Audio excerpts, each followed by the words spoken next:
ایک آنکھ لے کے آ جو بے غیرت نہ ہو، ایک آنکھ لے کے آ جو بے حیا نہ ہو، وہ آنکھ لے کے آ جو کسی کی عزت کی طرف نہ اٹھے، تو میں تمہیں کائنات کے چپے چپے میں اپنی ذات کے جلوے دکھا دوں گا، تجھے تیری اپنی ذات میں اپنے جلوے دکھا دوں گا، پر کہیں سے آنکھ خرید کے لاؤ، پر یہ دکانوں سے نہیں ملتی۔ سنریہم آیاتنا فی الآفاق وفی انفسہم، آنکھ حیا والی ہو تو ذرہ ذرہ بتاتا ہے کہ اللہ ہے، کائنات کی ہر چیز بتاتی ہے کہ اللہ ہے۔ اس کائنات کا اکیلا شہنشاہ کون ہے؟ اللہ۔ کیسا ہے؟ لا الہ الا ہو، کوئی اس کے سوا معبود نہیں۔ پھر وہ کیا کہتا ہے؟ فلا تدعوا مع اللہ احدا، جب میں موجود ہوں تو مجھے کیوں نہیں پکارتے ہو؟ کسی اور کو کیوں پکارتے ہو؟ مجھے کیوں نہیں پکارتے ہو؟ میرے خزانے تو ختم نہیں ہوتے، میرے اوپر تو موت نہیں، میرے اوپر تو زوال نہیں۔ فلا تدعوا مع اللہ احدا، مجھے چھوڑ کر کسی کو مت پکارو، میں حاضر ہوں۔ تم ایک دفعہ کہتے ہو یا اللہ، وہ 70 دفعہ کہتا ہے لبیک یا عبد۔ تو میرے عزیزو، اللہ کو پہچانو کہ اس کائنات کا بنانے والا اللہ ہے، میرا بنانے والا اللہ ہے، اور مجھے کیا کرنا ہے؟ بس اسے راضی کرنا ہے۔ واللہ ورسولہ احق ان یرضوہ، تمہارے آنے کا مقصد یہ ہے، بادشاہ بنو یا فقیر بنو، شاہ بنو یا گدھا بنو، مرد ہو یا عورت ہو، غنی ہو یا فقیر ہو، امیر ہو یا امیرن ہو، غریب ہو یا غریبن ہو، یہ دیکھو میں اللہ کو کیسے راضی کروں، پھر تم کامیاب ہو۔ اللہ کی رضا کہاں ہے؟ وہ محمد الرسول اللہ صلی اللہ علیہ وسلم کے مبارک طریقے میں ہے۔ اللہ کو پانے کا راستہ جناب رسول اللہ صلی اللہ علیہ وسلم کی مبارک زندگی ہے کہ اللہ اس کے رسول کو راضی کرتے ہوئے جو کچھ چھوڑنا پڑے چھوڑ دو، دینا پڑے دے دو، لٹانا پڑے لٹا دو، لٹنا پڑے لٹ جاؤ، مٹنا پڑے مٹ جاؤ، کٹنا پڑے کٹ جاؤ، بچھنا پڑے بچھ جاؤ، پر نہ اللہ کا دامن چھوڑو نہ اس کے نبی کا دامن چھوڑو، تو تم کامیاب ہو۔ جس دن ایسا معاشرہ وجود میں آ گیا جنہوں نے اللہ اس کا رسول کو راضی کرنا آگے رکھا اور باقی چیزوں کو پیچھے رکھا، تو میرے رب کے نظام ہمارے حق میں چلنا شروع ہو جائے گا۔ تو اللہ، ان القوت للہ، طاقت اللہ کے ہاتھ میں، ان العزت للہ، عزت اللہ کے ہاتھ میں، والسماوات مطویات بیمینہ، آسمان اللہ کے ہاتھ میں، هو الذی یرسل الریاح، ہوائیں اللہ کے ہاتھ میں۔ جب ساری کائنات اس کی ہے کہ اس کے آگے جھک جاؤ تو کائنات تمہاری ہو جائے گی۔ اس کے آگے جھکنے کا راستہ کیا ہے؟ محمدی بن جاؤ، پنجابی نہ نظر آؤ، پٹھان نہ نظر آؤ، بلوچ نہ نظر آؤ، بروہی نہ نظر آؤ، سندھی، گلگتی، بلتستانی نظر نہ آؤ، فرقہ واریت کے روپ میں نظر نہ آؤ، محمدی بن جاؤ۔ لا الہ الا اللہ کا حصہ محمد الرسول اللہ۔ جب آپ معراج پہ گئے، آپ نے اللہ سے پوچھا یا اللہ، ابراہیم تیرے خلیل، موسیٰ تیرے کلیم، داؤد کے لیے لوہا نرم، سلیمان کے لیے ہوا تابع، عیسیٰ علیہ السلام ان کے لیے مردہ زندہ، تو فماذا جعلت لی، میرے لیے کیا ہے؟ میرے لیے کیا ہے؟ تو اللہ تعالیٰ نے فرمایا اولیس قد اعطیتک افضل من ذلک کلہ، اے میرے محبوب میں نے تمہیں وہ دیا ہے جو کسی کو نہیں دیا۔ کیا دیا ہے؟ کہ اللہ ذکرت الا ذکرت معی، قیامت تک تیرا میرا نام اکٹھا چلے گا، جدا نہیں ہو سکتا۔ تو سب سے اعلیٰ چیز تھی، سب سے اعلیٰ چیز۔ کسی کو خلیل بنایا، کسی کو کلیم بنایا، تمہیں حبیب بنایا۔ ایک ہی جملے میں کلیم، حبیب، خلیل کا فرق نظر آ جاتا۔ موسیٰ علیہ السلام کو اللہ نے کلیم بنایا اور نے کہا رب اشرح لی صدری، اللہ میرا سینہ تو کھول، مانگا اللہ نے کھول دیا۔ اور اللہ تعالیٰ نے اپنے نبی کو مانگنے سے پہلے فرمایا الم نشرح لک صدرک، میں نے تیرا سینہ کھول دیا۔ موسیٰ علیہ السلام نے کہا ویسر لی امری، یا اللہ میرا کام آسان کر دے۔ اللہ نے اپنے نبی کو مانگنے سے پہلے فرمایا ووضعنا عنک وزرک الذی انقض ظہرک، میں نے تیرے کام کو آسان کر دیا۔ آیت کا کی مراد اور مفہوم ترجمہ نہیں۔ ابراہیم علیہ السلام خلیل ہیں، ان کا یا اللہ وجعل لی لسان صدق فی الآخرین، یا اللہ میرے بعد میرا نام بلند رہے، اونچا رہے۔ اللہ نے سب چیزیں قبول کی، لیکن اپنے نبی کو مانگنے سے پہلے فرمایا ورفعنا لک ذکرک، میں نے تیرے نام کو بلند کر دیا، اونچا کر دیا۔ موسیٰ علیہ السلام کو طور پہ بلایا، وہ دوڑ کے آئے تو اللہ تعالیٰ نے پوچھا ما اعجلک عن قومک یا موسیٰ، موسیٰ بھاگ کے کیوں آئے؟ میں نے تو نہیں کہا تھا بھاگ کے آؤ۔ کہ یا اللہ عجلت الیک رب لترضی، یا اللہ مالک بلائے اور نوکر بھاگ کے آئے تو مالک خوش ہوتا ہے، میں اس لیے دوڑ کے آیا کہ تو راضی ہو جائے۔ ساری مخلوق سے کہا مجھے راضی کرو، موسیٰ کہہ رہے ہیں تو راضی ہو جائے، اور جو رب ساری کائنات سے کہتا ہے مجھے راضی کرو، وہ رب کائنات اپنے حبیب سے کہتا ہے وَلَسَوْفَ يُعْطِيكَ رَبُّكَ فَتَرْضَىٰ، میرے محبوب تمہیں اتنا دوں گا کہ تو راضی ہو جائے۔ موسیٰ علیہ السلام کو طور پہ بلایا، وہ دوڑ کے آئے تو اللہ تعالیٰ نے پوچھا ما اعجلک عن قومک یا موسیٰ، موسیٰ بھاگ کے کیوں آئے؟ میں نے تو نہیں کہا تھا بھاگ کے آؤ۔ کہ یا اللہ عجلت الیک رب لترضیٰ، یا اللہ مالک بلائے اور نوکر بھاگ کے آئے تو مالک خوش ہوتا ہے، میں اس لیے دوڑ کے آیا کہ تو راضی ہو جائے۔ ساری مخلوق سے کہا مجھے راضی کرو، موسیٰ کہہ رہے ہیں تو راضی ہو جائے، اور جو رب ساری کائنات سے کہتا ہے مجھے راضی کرو، وہ رب کائنات اپنے حبیب سے کہتا ہے وَلَسَوْفَ يُعْطِيكَ رَبُّكَ فَتَرْضَىٰ، میرے محبوب تمہیں اتنا دوں گا کہ تو راضی ہو جائے، تو راضی ہو جائے۔ یہ آیت آپ کی شان میں سب سے بلند ہے۔ سارا قرآن میرے نبی کی شان بیان کرتا ہے، لیکن یہ آیت سب سے اعلی شان ہے وَلَسَوْفَ يُعْطِيكَ رَبُّكَ فَتَرْضَىٰ، کہ تمہیں وہ دوں گا کہ تو راضی ہو جائے۔ ساری کائنات سے کہتا مجھے راضی کرو، اور خود کہتا آپ کو میں نے راضی کرنا، میں نے آپ کو راضی کرنا۔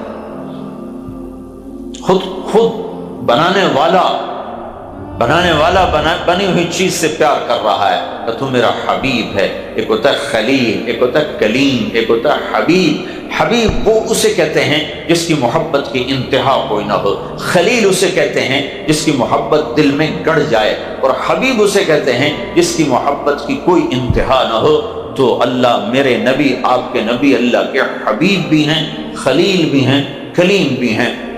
عرش پہ جا کر کلام کیا ہے تو کلیم بن گئے، اور حبیب کا پہلا درجہ خلیل ہے، پہلے آدمی خلیل بنتا ہے پھر حبیب بنتا ہے۔ تو آپ خلت کو پار کرتے کرتے حبیب تک پہنچے، پھر حبیب وہ ہے جس کی محبت کا کوئی کنارہ نہ ہو، نہ صراط پہلے نظر آئے نہ صراط بعد میں نظر آئے، ان کو خلیل بنایا، حبیب بنایا، کلیم بنایا، اور اعلان فرمایا فلا وربک لا یؤمنون حتی یحکموک فیما شجر بینہم، میرے نبی ان کو بتا دو مجھے تیرے رب کی قسم، تیرے پیچھے چلیں گے تو کامیاب ہیں، تیرے پیچھے نہ چلے تو ناکام۔ تو زندگی کے ہر شعبے میں جناب رسول اللہ صلی اللہ علیہ وسلم کی پاکیزہ زندگی تلاش کرو۔ واحد نبی ہے جن کی ہر ادا محفوظ ہے، ڈھونڈو ڈھونڈو، محمدی روپ اپناؤ۔ تم لوگ نقل مار کے پاس نہیں ہو جاتے ہو؟ ارے ہوتے نہیں ہوتے؟ اور سندھ میں تو کتابیں سامنے رکھ کے لکھ رہے ہوتے، یہاں ذرا بوٹیاں تیار کر کے لے جاتے۔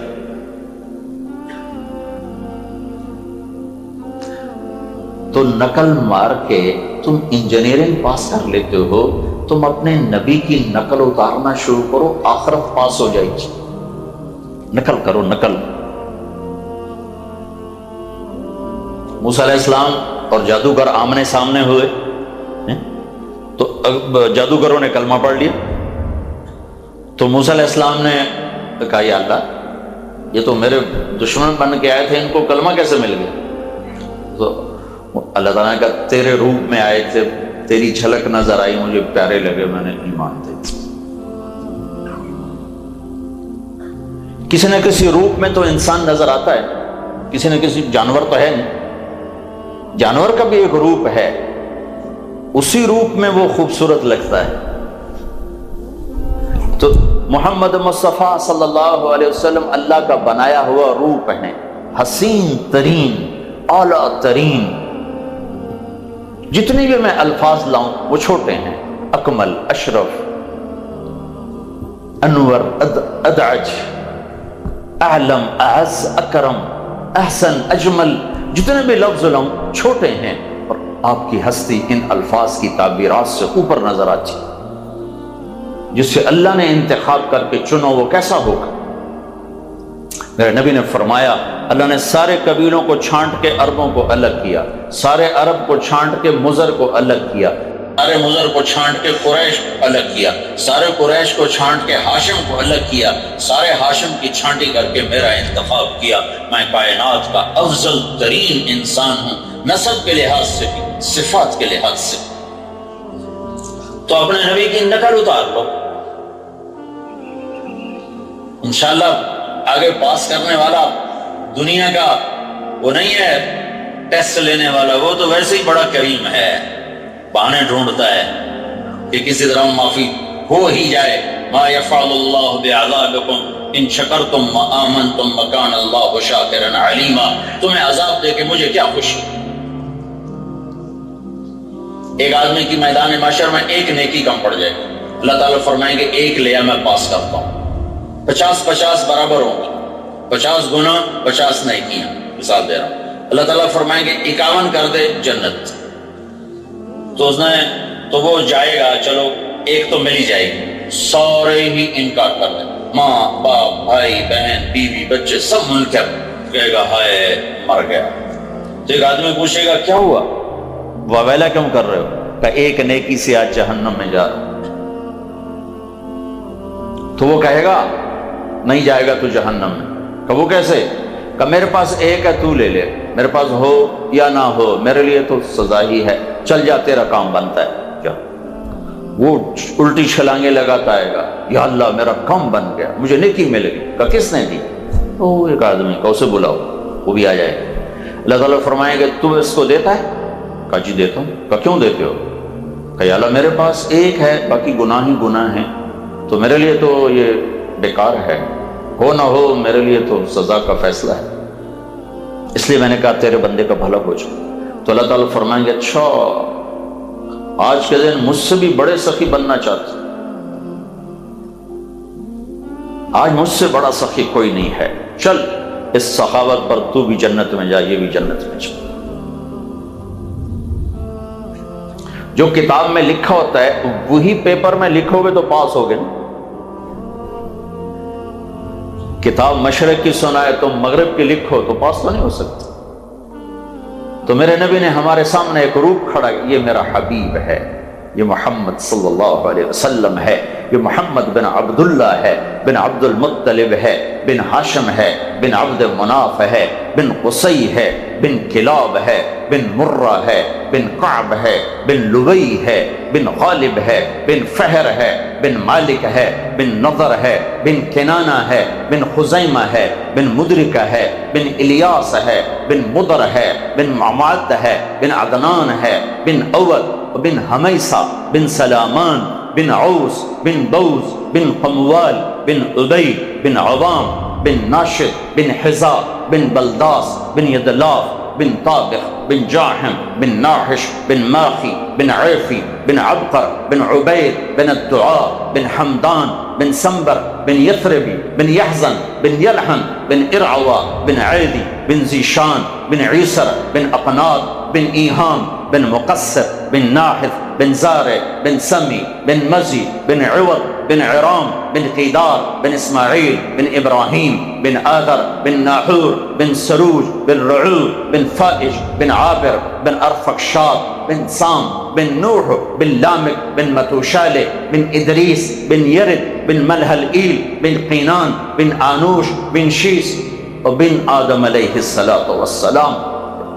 یہ ہے، اس کی نقل اتارو، کسی کا نسب محفوظ نہیں، اس کی ہر ادا محفوظ کر کے تم تک پہنچا دی ہے۔ میرے نبی غمگین ہوتے تھے تو یوں بیٹھتے، اگر یہ بات نہ لکھی ہوتی سیرت میں تو ہمیں کوئی فرق پڑتا تھا؟ کیونکہ غم میں بیٹھنا تو ایک انسانی عادت ہے، وہ کیسی بھی ہو سکتی ہے، کسی طرح بھی ہو سکتی ہے، لیکن آپ کی ایک ایک ادا کو اللہ نے عاشق بن کے نقل کی۔ لفظ عاشق اللہ کی شان کے شایان نہیں ہے، پر میرے سب مجھے اور کوئی لفظ ملا نہیں۔ محبت اور عشق میں فرق ہے، محبت تقسیم ہو جاتی، بیوی سے بھی، بچے سے بھی، ماں سے بھی، باپ سے بھی، بہن سے بھی، دوست سے بھی۔ یہی محبت جب آگے بڑھ کے ناقابل تقسیم ہو جائے اور کسی کا نہ رہے اسی ایک کا ہو جائے تو اس کو عشق کہتے ہیں۔ تو اللہ کی شان کے یہ لفظ مناسب نہیں، میرے منہ پہ آ گیا، اللہ تعالیٰ معاف فرمائے کہ مجھے اور کوئی تعبیر ملی نہیں۔ اللہ نے اپنے حبیب سے پیار کیا، اس کی ہر ادا کو محفوظ کیا۔ میرے نبی غمگین ہوتے تھے تو یوں بیٹھتے تھے، یہ میرے نبی کے غم کی نشان۔ داڑھی پکڑی ہوتی تھی اور ایسے بیٹھے ہوتے تھے، اس ہاتھ کو نیچے سے یوں ٹیک دے کے ایسے بیٹھتے تھے، یہ آپ کے غم کی نشان۔ جب آپ خوش ہوتے تھے تو آپ کے یہاں گالوں سے نور نکلتا ہوا نظر آتا تھا۔ جب آپ غصے ہوتے تھے تو اظہار تو فرماتے نہیں تھے، پی جاتے تھے، یہاں ایک رگ تھی جو ایسے پھڑکنے لگتی تھی، یہ آپ کے غصے کی نشان۔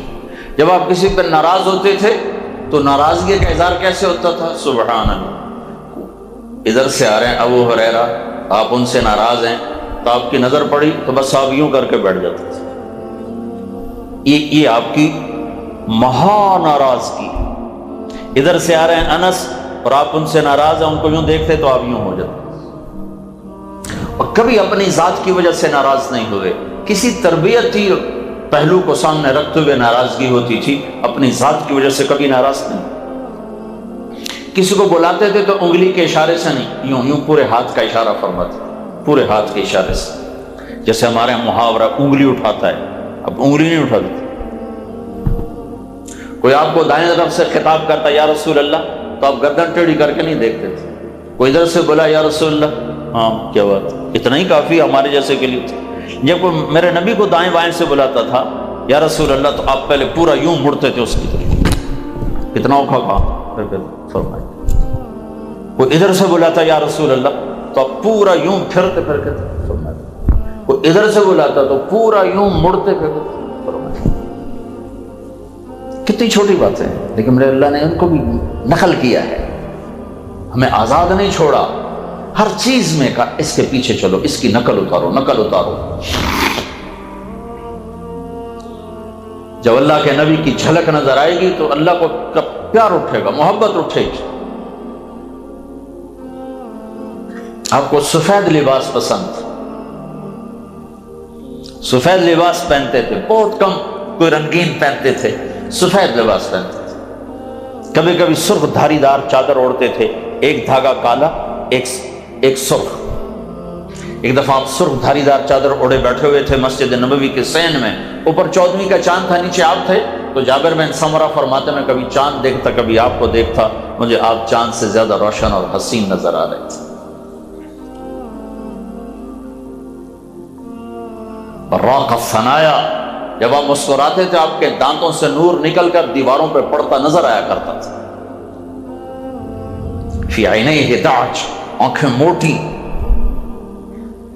اشکل لمبی، احور پتلی سیاہ، اہدب پلکیں دراز، اکحل سرمے کے بغیر سرما لگا ہوتا تھا، سرمگی آنکھ۔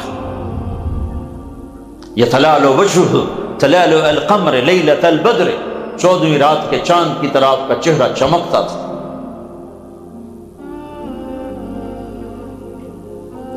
کف اللحیہ، داڑھی گھنی تھی، داڑھی اور سر میں 14 سفید بال تھے، یا ایک روایت میں آتا ہے 20 سفید بال تھے۔ تو اللہ سے جڑنا ہے تو جناب رسول اللہ صلی اللہ علیہ وسلم کی زندگی کو ڈھونڈو، اس کے پیچھے پیچھے چلو گے تو منزل تک پہنچو گے، ورنہ کہیں راستے میں ہی گم ہو جاؤ گے۔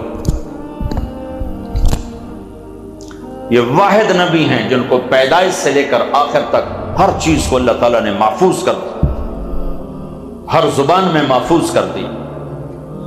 تو میرے بھائیوں، میرے عزیزوں، اپنی دنیا کے ساتھ بھی انصاف کرو، لیکن اپنی آخرت کے لیے زادرہ اکٹھا کرو، اور اللہ اس کے رسول کی اطاعت ہے، اس کے رسول کی غلامی ہے۔ اس پہ جان چلی جائے، مال چلا جائے، عزت اس پہ آ جائے، شکر کرو، چلا جائے، صبر کرو۔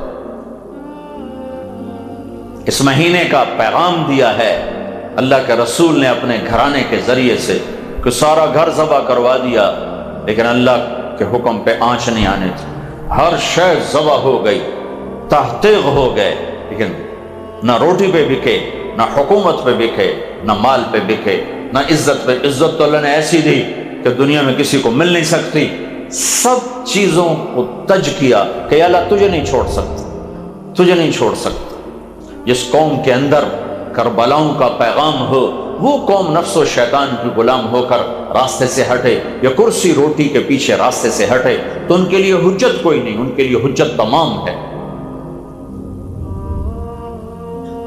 تو میرے عزیزو، زندگی کی دوڑ میں جدھر دوڑنا چاہتے ہو دوڑو، بس یہ سامنے رکھو کہ اللہ سامنے رہے اور اللہ کا رسول سامنے رہے، ان سے دائیں بائیں نہ ہونا، ان سے دائیں بائیں نہ ہونا۔ اس پیغام کو آپ نے نقل کیا ہے اپنی قربانیوں کے ساتھ، صحابہ کی قربانیوں کے ساتھ اور اپنے خاندان کی قربانیوں کے ساتھ۔ جو چھری اسماعیل کے گلے سے خطا ہو گئی، جو چھری عبداللہ کے گلے سے خطا ہو گئی، وہ چھری آ کر حسین کے گلے پر چلی اور قربانیوں کی معراج قائم ہوئی، اور قربانیاں اپنی انتہا اور عروج کو پہنچی، اور ایسے چراغ جلے کہ 14 صدی گزر جائیں یا 14,000 صدی گزر جائیں، آندھیاں ہوں، طوفان ہوں، بگولے ہوں، ان چراغوں کو کوئی بجھا نہیں سکتا کہ چلنے والوں کے لیے راہبری موجود ہے، روشنی موجود ہے، راستہ موجود ہے، اور نہ چلنے والوں کے لیے حجت کا اتمام ہے اور دلیل و برہان کا اتمام ہے۔ کوئی یہ نہیں کہہ سکتا کہ ہمیں پتہ نہیں تھا۔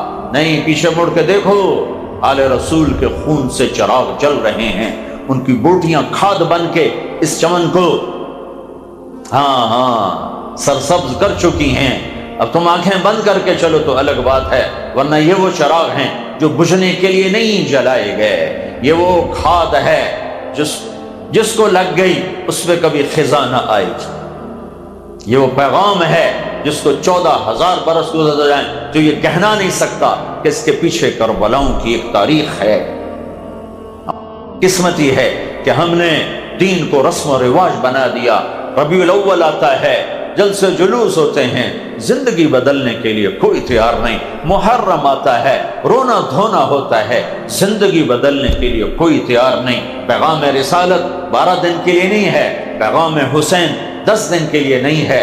جان کے سودے کر کے، اولاد کے سودے کر کے، صرف اس لیے کہ 10 دن رو پیٹ کے پھر تم جا کر وہی صبحیں، وہی شامیں، وہی ظلم، وہی ستم، وہی شراب اور وہی گھنگرو کی چھنک، وہی جام کی چھلک، اس لیے ہے یہ پیغام۔ اپنے بچوں کو ذبح ہوتے دیکھنا آسان کام ہے؟ ہائے ہائے ہائے۔ ابن زیاد کے سامنے جب کٹا ہوا سر آیا، کہنے لگا میں نے آج تک کسی میت کا ایسا حسن نہیں دیکھا۔ مرنے کے بعد تو چہرہ مرجھا جاتا، خون بہہ جاتا، ان کا خون تو ویسے سارا نکل چکا تھا۔ کہنے لگا میں نے آج تک ایسا حسین چہرہ نہیں دیکھا۔ ابن زیاد، وہ کمبخت سے ہاتھ میں ایک چھڑی تھی، اس نے امام عالی مقام کے منہ پہ ماری، یہاں ہونٹوں پہ ماری، پھر دوسری دفعہ ماری، فجعل ینکت، پھر بار بار ایسے کرنے لگا، ایسے کرنے لگا۔ تو زید بن ارقم رضی اللہ تعالیٰ عنہ کھڑے ہو گئے، کہنے کے بدبخت، یہ چھڑی یہاں سے ہٹا، میں نے ان ہونٹوں پہ اللہ کے نبی کے ہونٹوں کو لگتے دیکھا، ہٹا دیا۔ پھر وہی سر یزید کے دربار میں گیا تو یزید نے منہ پہ چھڑی ماری تو ابو برزہ اسلمی کھڑے ہو گئے کہ یہ چھڑی یہاں سے ہٹا لے، میں نے ان ہونٹوں پہ اللہ کے نبی کے ہونٹوں کو لگتے دیکھا۔ آسان ہے، سامنے اولاد ذبح ہو رہی ہو، ایک بول پر سب کچھ ملنے کے لیے تیار ہو، تشتری میں رکھ کے ملک مال دیا جا رہا ہے، بس تم یہ کر لو، ہاتھوں میں ہاتھ دے دو، بس باقی سب خیر۔ کہ یہی تو نہیں دینا۔ حسین کی ذات تک کوئی مسئلہ نہیں تھا، ان کے لیے جنت کھری تھی، مسئلہ آنے والی نسل کے تھا کہ پیغام ادھورا منتقل ہوتا، اور پیغام ادھورا نہیں چھوڑنا ہے، پیغام مکمل دینا ہے کہ اللہ اس کے رسول کو راضی کرنے کے لیے جو سودا کرنا پڑے کر دو، ہارنا پڑے ہار جاؤ، نیزوں پہ چڑھنا پڑے چڑھ جاؤ۔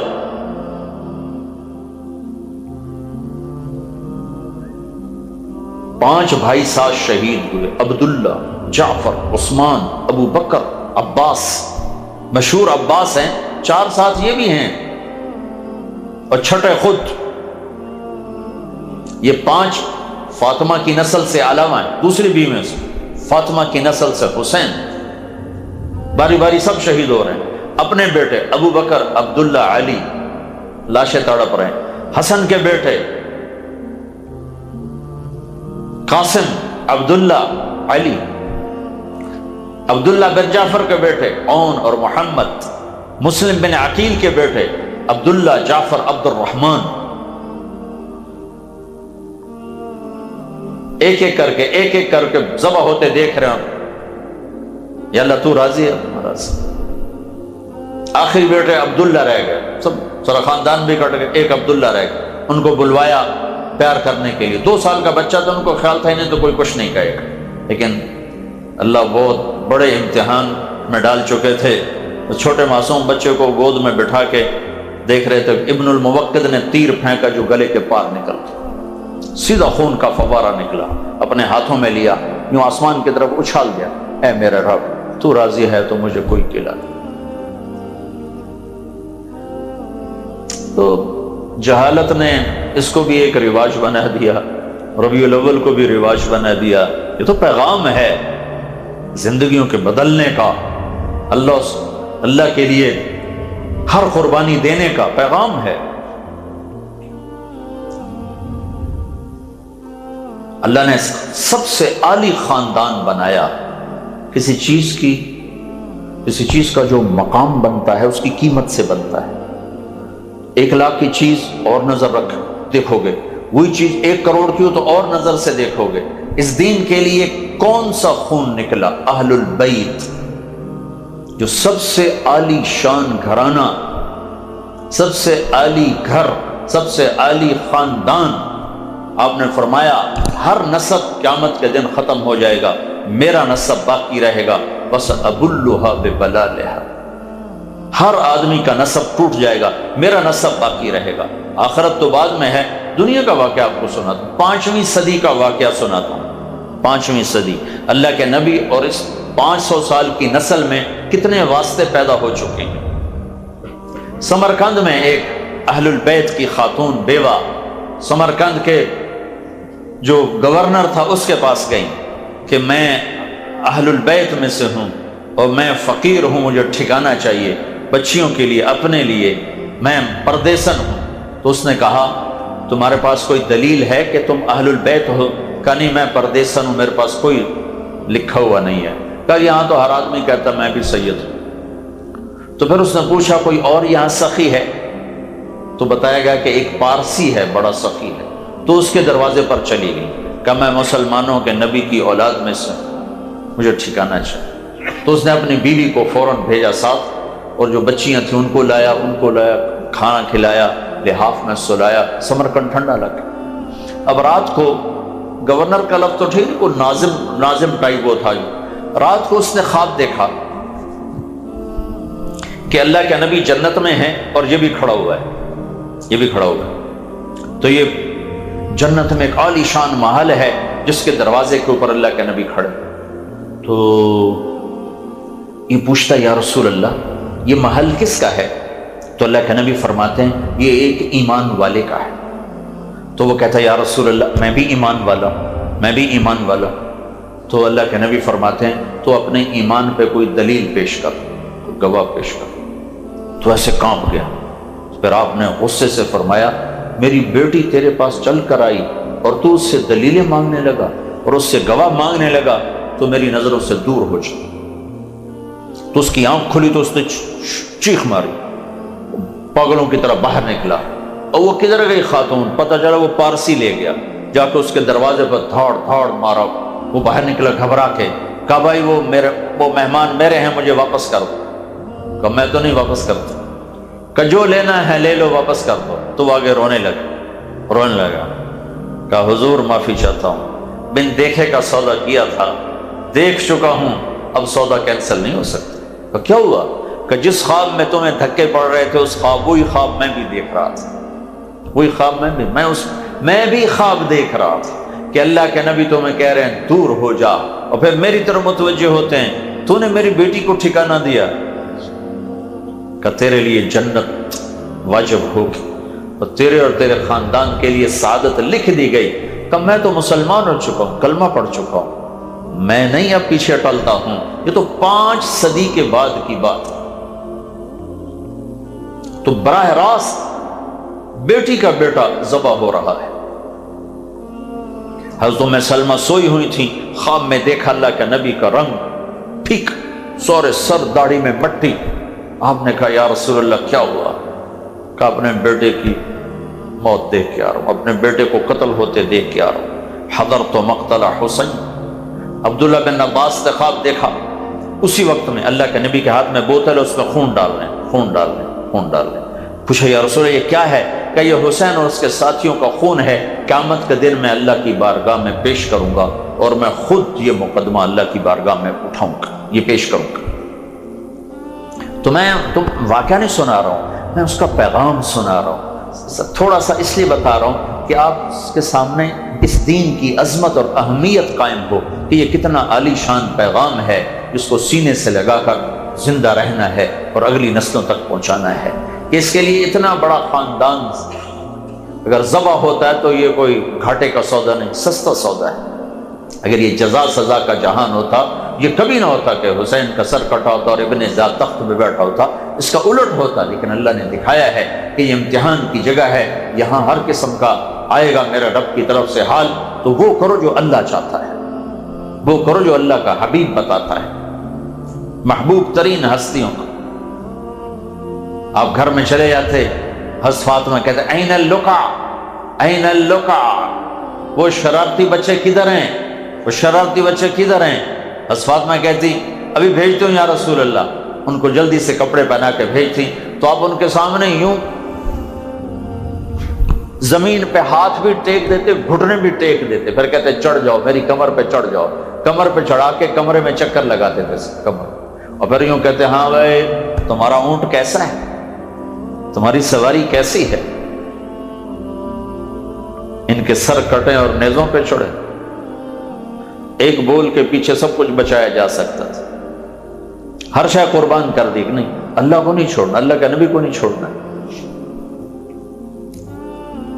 کہ میری آنکھوں کی ٹھنڈک ہے حسن اور حسین۔ حسن سر سے لے کر کمر تک اللہ کے نبی کے مشابہ تھے، کمر سے لے کر پاؤں تک علی کے مشابہ تھے۔ حسین سر سے لے کر کمر تک علی کے مشابہ تھے، کمر سے لے کر پاؤں تک اللہ کے نبی کے مشابہ تھے۔ آپ فرمایا کرتے تھے حسن میرا بیٹا ہے، حسین علی کا بیٹا ہے۔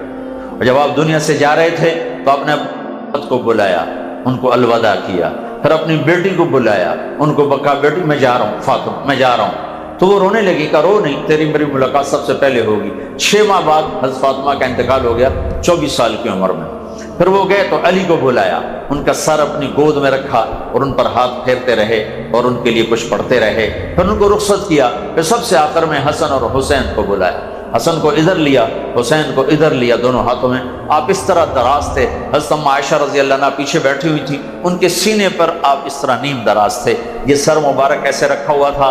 تو آپ نے دونوں بچوں کو یوں لیا اور ان کے سر چومنے لگے اور آنکھوں سے آنسو جاری ہو گئے، بے ساختہ رونے لگے کہ نظر آنے لگا ایک کو زہر دیا جا رہا ہے اور ایک کا سر کاٹ کے نیزے پہ رکھا نیزے پہ چڑھایا جا رہا ہے۔ کچھ نہیں کہا، بس روتے روتے ان کو رخصت کیا اور اللہ کی تقدیر کے حوالے کیا، اور ہاتھ نہیں اٹھائے کہ ان کے لیے کچھ ہو جائے۔ لیکن جب تمہارا نمبر آیا تو تمہارے لیے ہاتھ اٹھائے۔ جب جبریل نے آ کے اور ملک الموت نے آ کے عرض کی یا رسول اللہ جانے کا وقت آ چکا ہے، تو آپ نے فرمایا پہلے اللہ سے پوچھ کے، اور میرے بعد میری امت کے ساتھ کیا کرے گا، میں پھر بتاؤں گا مجھے جانا ہے یا رہنا ہے۔ تو میرے عزیزو، محرم کے حوالے سے میں ہر جگہ یہ بات کر رہا ہوں کہ اس کو رواج نہ بناؤ، اسے پیغام بناؤ، اور ان علوم کے ساتھ اپنی اصل منزل کو ڈھونڈو، ان کے ساتھ بھی انصاف کرو۔ انسانیت کا پتہ تمہیں قرآن سے ملے گا، حدیث پاک سے ملے گا، ضرب تقسیم سے نہیں ملے گا۔ انسانیت کا پتہ اللہ اس کے رسول کی مبارک زندگی سے ملے گا۔ یہ تبلیغ اس کو سیکھنے کی محنت ہو رہی، یہ کوئی جماعت نہیں، صدیوں کے بعد اللہ نے ایک محنت دی ہے جو سیاست سے پاک اور فرقہ واریت سے پاک، نفرت تعصب سے پاک، پورے عالم کے انسانوں میں اللہ کے پیغام کو زندہ کرنے کی خوبصورت محنت ہے۔ یہ پڑھانے والے بھی وقت دو، آپ پڑھنے والے بھی وقت دو، یہ آپ کی بھی ضرورت ہے، آپ کی بھی ضرورت ہے، میری بھی ضرورت ہے کہ ہم اللہ اس کے رسول کی پاکیزہ زندگی کو لیتے ہوئے سیکھتے ہوئے آگے بڑھیں گے تو انشاءاللہ ایک وقت آئے گا کہ اللہ تعالیٰ ہمیں خیر کا ذریعہ بھی بنائے گا اور ہدایت کے پھیلنے کا ذریعہ بھی بنائے گا۔ اس لیے اللہ سے مانگو، اس کی دعا کرو، اس کی نیت کرو، اس کے ارادے کرو، مرنے سے پہلے اپنے رب کو راضی کر لو تو ہمارا مسئلہ آسان ہو جائے گا۔ تو نیت کرتے ہو سارے؟ تو جب آپ کو چھٹیاں ہوں تو اس میں آپ سارے وقت لگاؤ، اور اپنی 24 گھنٹے کی زندگی میں ایک آخری بات کرتا ہوں پھر دعا کراتے ہیں۔ ایک صحابی ہیں ابو دجانہ رضی اللہ تعالیٰ، یہ جنگ بدر سے لے کر آخری حج تک آپ کے ساتھ، ہر غزوہ میں ساتھ۔ اور جنگ بدر کے بارے میں اللہ کے نبی نے کہا، میرے رب نے کہا ہے جنگ بدر والے جو مرضی کرے میں نے معاف کر دیا۔ یہ حدیبیہ کے شریک ہیں، اللہ تعالیٰ نے قرآن میں کہا لَقَدْ رَضِيَ اللَّهُ عَنِ الْمُؤْمِنِينَ إِذْ يُبَايِعُونَكَ تَحْتَ الشَّجَرَةِ، جو تیرے ہاتھ پر بیعت ہوئے حدیبیہ میں ان سے راضی ہو گیا۔ یہ صحابی ہیں تو اللہ تعالیٰ نے کہا کُلًّا وَعَدَ اللَّهُ الْحُسْنَى، اے میرا نبی تیرے تمام صحابہ کے لیے وعدہ کرتا ہوں جنت دوں گا، کوئی صحابی جہنم میں نہیں جا سکتا، سب صحابہ جنت ہی۔ لیکن یہ ابو دجانہ کیا کہہ رہے ہیں کہ میرے پاس بخشش کا سب سے بڑا عمل بس ایک ہے، ان ارجع عملی عندی یوم القیامہ، قیامت کے دن میرے پاس بخشش کا سب سے بڑا عمل ایک ہی ہے۔ بدر نہیں، احد نہیں، خندق نہیں، حدیبیہ نہیں، فتح مکہ نہیں، آخری حج، خیبر نہیں۔ تو میں اپنی طرف سے بڑھا رہا ہوں تاکہ اس بات میں وزن پیدا ہو سکے۔ کیا بھائی ابو دجانہ کیا؟ ایک بات اور ساتھ بتا دوں، احد کی جنگ میں آپ نے تلوار اٹھائی، یہ تلوار کون لے گا؟ تو کئی صحابہ کھڑے ہو گئے، آپ نے کہا اس کا حق کون ادا کرے گا؟ سب بیٹھ گئے، تین کھڑے رہے، زبیر، عمر، ابو دجانہ۔ تو آپ نے وہ تلوار نہ عمر کو دی، نہ زبیر کو دی، ابو دجانہ کو دی۔ یہ اتنے بڑے آدمی، آپ نے فرمایا میرے پاس بخشش کا صرف ایک عمل ہے کہ میں نے آج تک اپنی زبان سے کسی کو دکھ نہیں پہنچا اور میرے دل میں کسی مسلمان کا بغض نہیں۔ میرے پاس بخشش کا سب سے بڑا عمل صرف ایک ہے، نہ بدر، نہ احد، نہ خندق، نہ حدیبیہ، نہ فتح مکہ، نہ آخری حج، نہ نبی کی صحبت، یہ سارے بخشش کے اعمال ہیں۔ لیکن وہ کیا کہہ رہے ہیں کہ میں نے آج تک اپنی زبان سے کسی کو دکھ نہیں پہنچایا اور میرے دل میں کسی مسلمان کا بغض نہیں۔ اپنی 24 گھنٹے کی زندگی میں ایک نماز نہ چھوڑو، ایک اس زبان سے کسی کو دکھ نہ دو، اپنے دل میں کسی کا بغض نہ رکھو، تو بڑے بڑے ولی ابدال بھی تمہیں نہ پکڑ سکے۔ اور اللہ ہمت دے تو اب تعلیم برائے تعلیم حاصل کرو، تعلیم برائے روٹی والا چکر نہ کرو، تو اللہ تمہیں بہت اونچی اڑان عطا فرمائے گا۔ آپ نے حضرت معاذ بن جبل سے فرمایا معاذ تمہیں سارے دین کا خلاصہ بتاؤں؟ کہا جی کیا؟ مجھے دیکھنا، سارے مجھے دیکھنا۔ معاذ تمہیں سارے دین کا خلاصہ بتاؤں؟ کہا جی کیا؟ تو آپ نے کہا یہ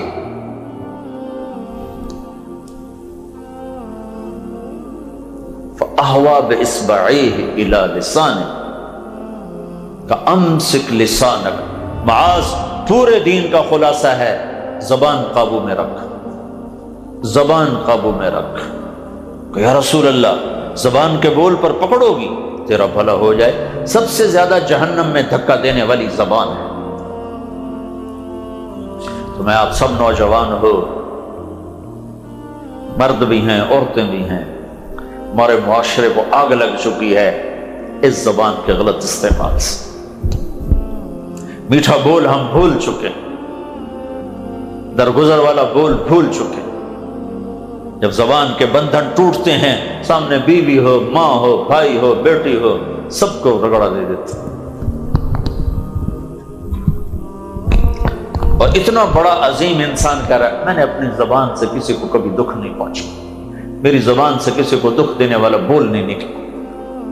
تو ایک یہ میری آخری بات ہے، ایک نماز اپنے اللہ سے جڑنے کا ذریعہ، اور ایک زبان اور دل کی حفاظت اللہ کے بندوں سے جڑنے کا ذریعہ، جہاں رشتے ہوں وہاں زبان اور احتیاط سے استعمال کرو، ماں کے آگے، باپ کے آگے، بچوں کے ساتھ، بیوی کے ساتھ، بھائیوں کے ساتھ، بہنوں کے ساتھ، بیوی خامند کے سامنے، خامند بیوی کے سامنے ایسا بول نہ بولو جو دلوں کو توڑ دے۔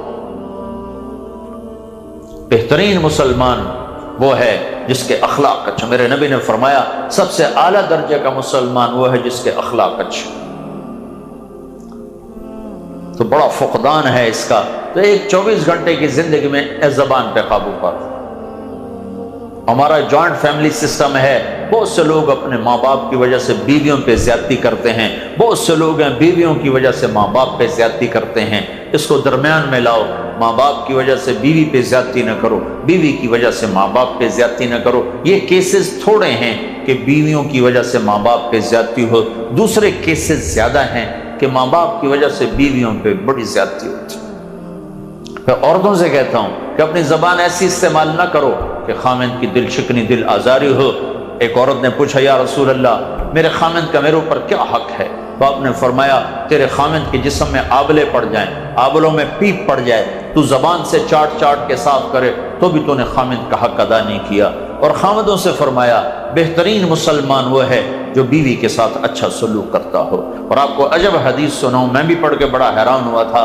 سب سے پہلے قیامت کا دن ترازو میں جو عمل تولا جائے گا، نہ نماز، نہ جہاد، نہ روزہ، نہ تبلیغ، نہ حج، نہ زکوٰۃ، نہ ذکر، نہ تلاوت، نہ تہجد، نہ تسبیح، نہ سخاوت، سب سے پہلے جو عمل تولا جائے گا وہ بیوی بچوں سے سلوک تولا جائے گا۔ عورت کا سلوک خامند کے ساتھ اور خامند کا سلوک بیوی کے ساتھ سب سے پہلے اسے تولا جائے گا۔ تو اپنے گھروں میں نبوت والے اخلاق زندہ کرو۔ شیطان روزانہ کچہری لگاتا ہے اور شیطانوں سے پوچھتا ہے کیا کر کے آئے ہو؟ کوئی کہتا ہے چوری کروائی، ڈاکہ ڈلوایا، نماز نہیں پڑھنے دی، شراب پلا دی، جوا کھلا دیا، زنا کرا دیا۔ ویسے ٹھنڈا رسپانس دیتا ہوں، ٹھیک ہے ٹھیک ہے، یوں کرتا رہتا ہوں۔ ایک لنگڑا شیطان کھڑے ہو کر کہتا ہے جی سائیں میں میاں بیوی کو لڑے گا، شاباش پتر تو اگاں آ جا، تو اگاں آ جا۔ کہتا ہے شاباش تو اصل کام کر کے آیا۔ سن رہے ہو؟ مسلم شریف کی روایت آپ کو سنا رہا ہوں، آگے آ جاؤ آگے آ جاؤ۔ اس کو گلے لگاتا ہے، اسے اپنے پاس بٹھاتا ہے، کہتا ہے یہ اصل کام کر کے آیا ہے کہ میاں بیوی کی لڑائی نسلوں کو برباد کر دیتی۔ شرابی کی شراب اس کی ذات تک، جواری کا جوا اس کی ذات تک، بے نمازی کی غفلت اس کی ذات تک۔ میاں بیوی کی لڑائی نسلیں برباد کر دیتی۔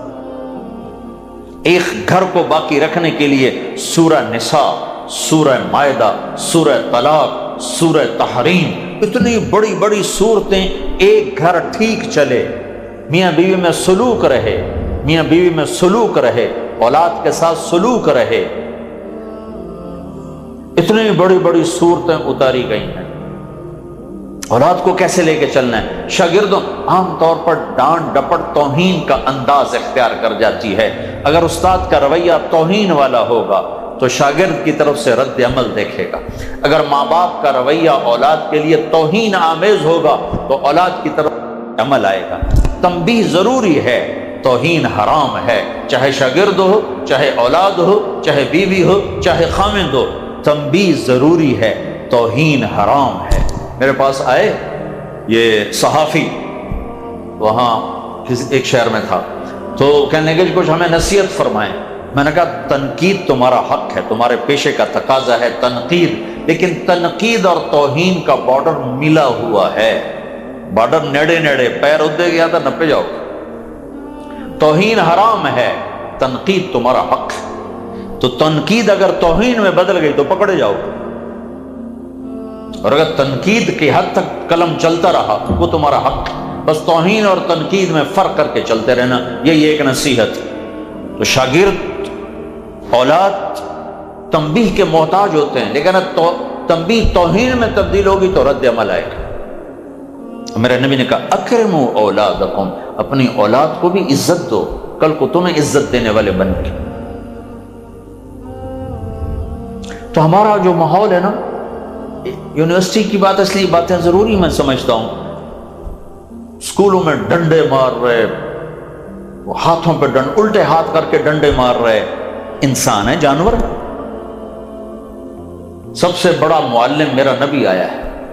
یہ ٹیچروں کو کہتا ہوں پڑھو اپنے معلم کی، سب سے عالی معلم کی سیرت پڑھو کہ وحشی انسان کو کیسے رضی اللہ عنہ بنا دیا۔ جو لوگ یہ تانا دیتے ہو یہ کوئی خاندان ہے، اس کا تو کوئی آدمی آج تک قتل نہیں ہوا، یہ بستروں پہ مرتے ہیں، ایسی قوم جن میں قتل ہونا فخر، ان میں کل 1018 جانیں قربان ہوئی اور پورے عرب میں اسلام آ گیا۔ 1018، 259 مسلمان اور 759 کفار، اور پوری دنیا میں پورے عرب میں اسلام آ گیا۔ کس طرح تربیت فرمائی؟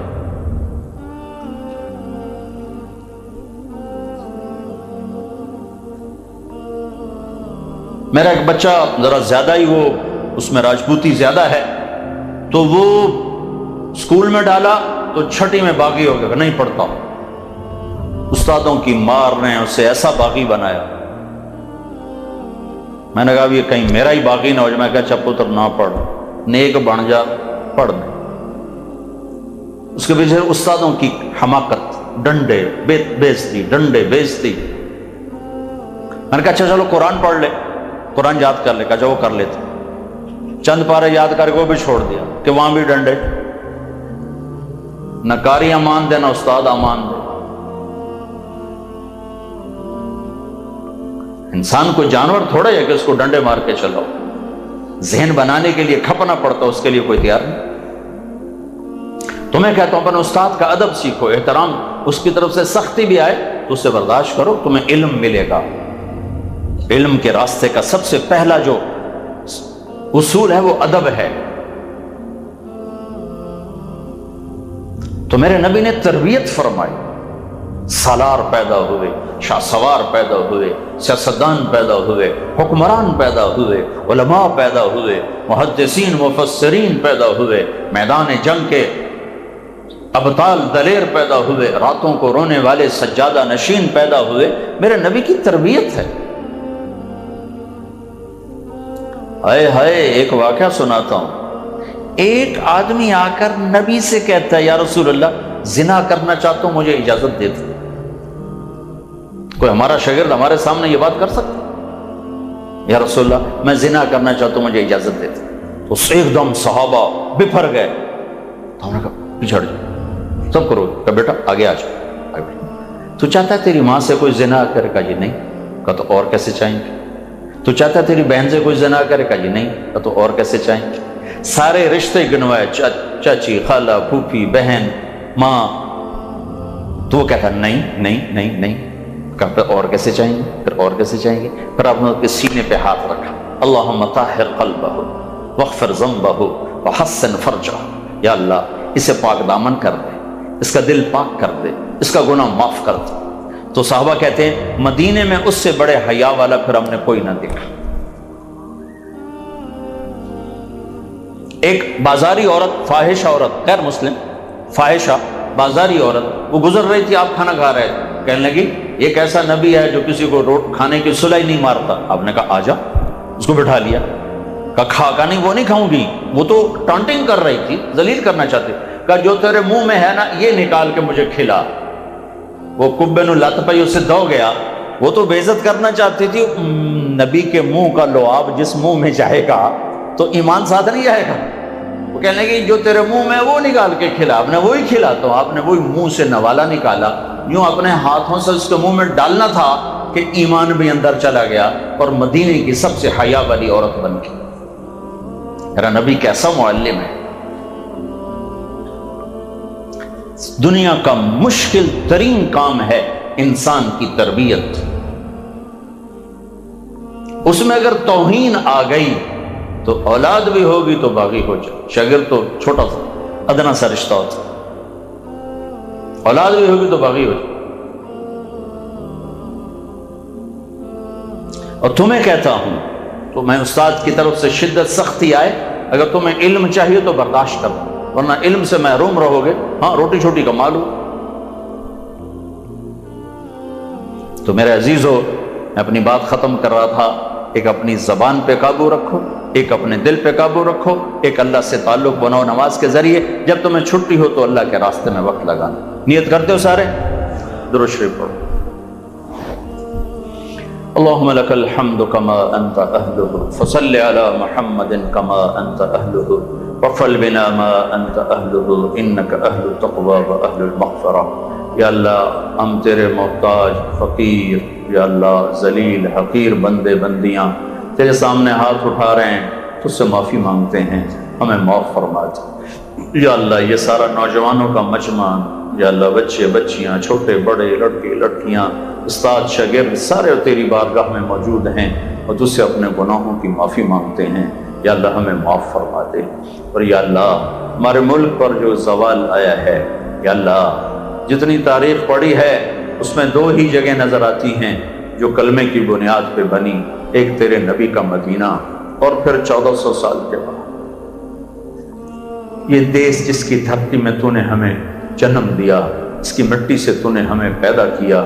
میرے مالک اپنے وطن سے تو نبیوں کو بھی پیار ہوتا ہے۔ تیرے نبی نے بھی مکہ سے نکلتے ہوئے کہا تھا، اے مکہ تو مجھے کتنا پیارا ہے، میری قوم نہ نکالتی تو میں تمہیں چھوڑ کے کبھی نہ جاتا۔ اے میرے رب تو نے ہمیں یہاں پیدا کیا، اس کی محبت ہمارے دل میں ڈالی، ہم اس کو خون و خون ہوتا دیکھ رہے ہیں۔ یا اللہ یہاں پانی کی طرح خون بہتا دیکھ رہے ہیں، کوئی باہر سے نہیں، اپنے ہی اپنوں کو مار رہے ہیں۔ اے کریم آپ اس کائنات میں جس ہستی کو اللہ تعالیٰ نے سب سے عظیم اور محترم بشان بنایا، جس ہستی کو سب سے زیادہ قابل قدر بنایا، وہ ہستی کوئی اور نہیں، ہمارے اور آپ کے آقا و مولا جناب محمد رسول اللہ صلی اللہ علیہ وسلم کی ذات گرامی ہے۔ آپ کی شان تک نہ کوئی پہنچ سکا ہے اور نہ کوئی پہنچ سکے گا۔ آپ کی شان تو بلغ العلا بکمال ہی ہے۔ آپ تمام کمالات اور تمام حد انتہا تک پہنچے ہوئے ہیں۔ اللہ تعالیٰ نے اپنے حبیب صلی اللہ علیہ وسلم سے بے پناہ محبت فرمائی ہے۔ آپ کے تذکرے قرآن مقدس کی جگہ جگہ پہ ملتے ہیں، جہاں اللہ تعالیٰ نے بڑی محبت کے ساتھ حضور پاک صلی اللہ علیہ وسلم کا تذکرہ فرمایا ہے۔ آپ تمام نبیوں میں افضل، آپ تمام انسانوں میں افضل، آپ کائنات کی ہر چیز سے بہتر، آپ کی طرح کوئی نہیں، آپ جیسا کوئی نہیں۔